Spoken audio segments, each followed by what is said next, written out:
let's go Thursday night. We'll have, tonight, I guess, the Dolphins at the Bengals. So like I said, keep in mind the Dolphins defense played 90 snaps in that Miami Heat against a physical team in Buffalo. Exhausting. That's exhausting. Look for the Bengals to jump on them in the second half, right? Coming out of half, right? It's going to be close, probably, 10-7 or something like that going into half. Look for the Bengals to separate after the half. I'll take the Bengals to beat the Dolphins. I think it's going to be a better rested team. Played the Jets, right? I mean, nobody's like, the Jets are really physical, right? So yeah, it's going to be a more rested team. The Dolphins going on the road. I don't feel great about that, and they come down to earth a little bit. I'll go with the Bengals in a close one. Yeah, I'm going to agree there. I mean, I don't see the Bengals dropping that. Yeah. I feel like they're finally starting to gel. They're finally starting to move and take the steps that they need to get back to at least where they were last season. Now, I don't know if they're going to make that same run, push through the playoffs. Most likely not. I mean, statistically speaking, most likely not. Right. But at least get back to that same competitive level. Jamar Chase, Joe Burrow, all on the top of their games. I see that happening. Right. All right. The one, the 9:30 a.m. game would be the Vikings at the Saints. I think we both like the Vikings here. I mean, look, the Saints aren't bad. Or maybe that one's not. I don't know where that's being played. I don't know if it's overseas. I don't think so. I really have no idea. I'm going to be honest with you. Let's click on it. That's strange. Wait, no, I think it is overseas. Where's it at? It would have to be if it was going to be at 9 a.m. Yep. Okay, so it is an international series. Yeah. I want to say, it's in London. Okay, that makes sense. Either way, we'll both take the Vikings, even more so now, knowing that they're not actually in New Orleans in the Dome. Vikings just have better talent all around and a better quarterback that I trust. They do. Okay, Seahawks at the Lions. I think we'll both take the Lions here.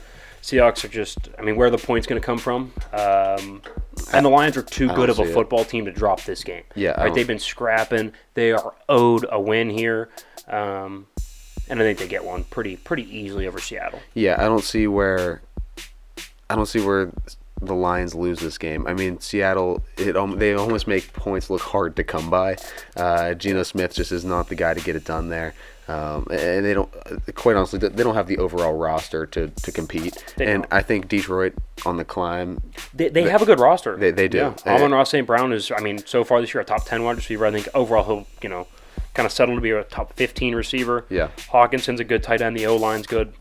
I like the Lions. I like Detroit. All right, Jets at the Steelers here, and I went back and forth because it's a total Steeler game to lose. What you said before the show was probably the most realistic thing that I could see happening. Right, like it's going to be close when it shouldn't be. The Steelers will probably score 10 points in the first half. Jets will score like 3. It'll be like 13-3 going into the fourth quarter. The Steelers will try to play prevent defense, get shredded. The game will be tied, and the Jets will probably make some stupid turnover. We'll get the ball, we'll pick up like one first down, and Boswell will hit a field goal to win it. Yeah. Something like that. It's a total Steeler game. I do think they win, but I don't think it's going to be pretty. I think the Jets are going to scrap, and the Steelers, quite frankly, aren't a good football team, but I think they'll beat the Jets. I agree. All right, Giants. Hosting the Bears. We both like the Giants here. They might not be great, but at least they have a quarterback that can complete passes. Justin Fields has completed 23 passes in 3 games. It's looked ugly. That's bad. That's under 10 a game. That's like high school numbers. Yeah. Even then, I think high school quarterbacks are completing more passes per game. I'm not saying it's an easy league by any means, but we need to see some growth, some development here, and it's not happening. The Giants at least have somebody who can get the ball downfield a little bit. We might not love Daniel Jones, but he's slightly better as of right now than Justin Fields. Yeah. Saquon's playing well, and their defense is at least serviceable. The pass rush is pretty decent as well. I'll take the Giants. They have more overall units that they can excel in at some times. 100%. Not even not crazy going to be top of the league stuff, but at least to win in this particular game. So I like the Giants. All right, the Titans at the Colts. We'll both take the Colts here. I think Jonathan Taylor starts to break out here. The Titans aren't very good against the run, and they had an injury in their linebacking core, I think, right before the season. And this is the first time they'll see Indy, and I think Indy's going to exploit that. They're going to get really nice combo blocks, climb to the second level, and Jonathan Taylor's going to have a lot of holes to run through. I'll take the Colts, and I think it's going to be kind of ugly. They're going to ball control like 35 minutes of time possession. maybe even closer to 40. Just ball control it and win by about a touchdown. Yeah, I was just about to say, I think they're going to just really just possession their way to a victory here. Just keep the ball out of Ryan Tannehill's hands. Don't give the Tennessee Titans any sort of chance, any sort of gimmies to kind of come back in that one. All right, Chargers at the Texans. I swear to God I went back and forth on it. I actually did. This morning. When you have to look at all of those injuries in L.A., it's tough. But then again, you have to remember it's Davis Mills, though. Right, but right now, today, with all the injuries, outside of the quarterback position, is the roster of the Chargers, with all the injuries, that much better than Houston? No, but I also think... Might be worth like a field goal more. And yes, but I think we both also trust Jay Herb enough to get it done when he needs to. I agree. That's why I'm taking the Chargers, but I'm just saying I went back and forth. I mean, the rosters are similar when you look at those injuries because you're missing a lot of keys. This is a total Chargers game to lose right here. They lose these type of games. They're a lot like the Steelers. They'll play down to the opponent. Going on the road to Houston, it's a tough spot, I'll say that. It's tough. A lot of pressure. Well, I'll take the Chargers narrowly. I think it's going to be closer than it should. Yeah. Okay, Browns at the Atlanta Falcons. I think we'll both take the Browns here. They have a better roster. Nick Chubb's going to be able to run the football. Amari Cooper is still the technician, the route technician on the outside, which is giving Jacoby Brissett a lot of separation to throw to, which he is certainly capable of doing. He might not be dynamic, but he can hit the open man, and they're getting open. He's doing fine. He's serviceable, and he's winning games. Yep. If you said, hey, after 4 weeks, Browns fans, you're going to be 3-1 with Jacoby Brissett, you would take that all day. Yeah. And they'll beat the Falcons there. Commanders at the Cowboys.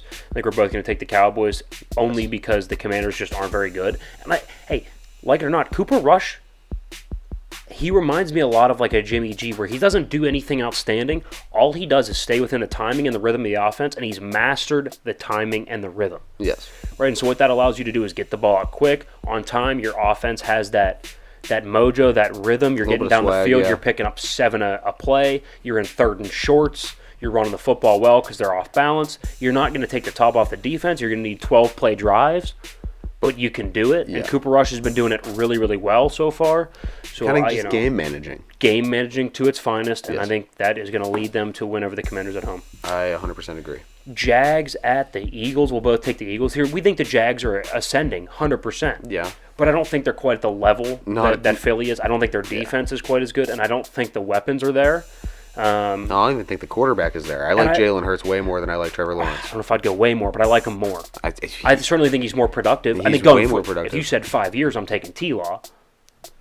But, I mean, right now, Jalen Hurts is more productive. You can't deny that. I think you can project T-Law a little further, but I'm just saying in the short term right now, I think the gap's pretty large between Jalen Hurts and a T-Law.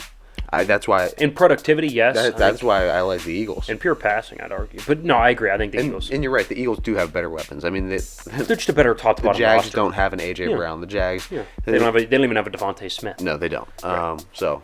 All right, let's go with the Bills at the Ravens. We're split on this one. I will take the home Ravens. Again, the Bills' offense played 90 snaps, so their defense might be fresh. Offense, you're going to see some problems. And here's the thing. They're going to come out and try to establish that running game, right? Because they just threw the ball 63 times, so now they got to prove, no, we can run the ball. Well, here's the problem. I don't think they can. So they're going to sit there and try to establish the run, and I think Baltimore is going to be able to stop the run. I think Lamar's dynamic. I will take the Ravens to win 34-30 at home. No, I like Josh Allen in this spot. I mean, he's now Josh Allen does very good when he's coming back from a loss and has something to prove. And they have something this week where they can go to a very, very tough opponent in the AFC, somebody that they're going to have to beat and get through to the playoffs, it looks like. I mean, with Lamar playing like this, if this team can avoid injuries for once, they're going to be very, very scary to face. Yeah, I don't disagree. Come playoff time. Yeah. So I think this is one of those games where, the Bills understand what they have in front of them. I just like everything that Buffalo has going into this game. I know they might be a little Josh Allen dependent, but Josh Allen is, I'd say, one of the best in the game. I agree. I'm going to roll with the Bills. All right, that's fair. All right, Cardinals at the Panthers. I think we're both going to take the Cardinals here. At the end of the day, when it comes down to it, am I taking Kyler or am I taking Baker? Kyler. Taking Kyler. That's about all there is to it. And I think top to bottom, it's a better roster as well. All right, Denver at the Vegas Raiders. We're both going to shock the world a little bit and take the Raiders. I think they get their first win here. They're going to kind of figure it out. Also, a little bit of desperation. Yeah. Josh McDaniels can't start 0-4. That's a tough one. Devontae Adams and Derek Carr, they got to start getting along and start making it happen. And Denver has showed no signs of being able to actually get the offense moving, so we'll both take Vegas. Yes. All right, Patriots at the Packers. We'll both take the Packers. The Patriots has no offense, and now they're going to start Brian Hoyer. That's enough said. Oh, yeah. Chiefs at the Bucks. We're both going to take Kansas City. Who's going to score for the Bucks? Are they going to get above 20 points? I don't think so. Are the Chiefs going to get above 30? Probably. Yeah. I think this has the potential to get ugly. The only thing that might save them is the defense of the Bucks, but even then, I still like the Chiefs to score a lot of points. Kansas City wins in Tampa. And finally, the Monday night game. The Los Angeles Rams go to the San Francisco 49ers. We are split on this one. You're going to take the Rams. I'll take the Niners. First of all, Shanahan has owned Sean McVay. That's not been deniable. And I think Jimmy G is just going to be able to distribute the football enough to win the football game. I think the defense is going to hold a struggling Rams offense to about 17 points. I think the Niners are going to win ugly 22-17. Look, as much as I like to be high on Jimmy G and the 49ers, I can't forget what I saw this last week with Jimmy G and his inconsistency against a very, very anemic, still, Denver Broncos team. Yep. So I think the Rams are just way too high-powered this year to lose. I mean, look, I understand that Shanahan owns McVay in a lot of senses. I'm not going to try to deny it. I know it's undeniable. But I'm just saying, statistically speaking, you're bound to at least lose one every now and then. You can go with the approach that he's due, the old baseball approach. He's due. McVay is due, I guess. But plus, this Rams team is just so good. They are good, but their offense has been struggling. So I don't know. That's going to be definitely a good game to watch. But there's a lot of good games as well as all the other one. So a little tiebreaker.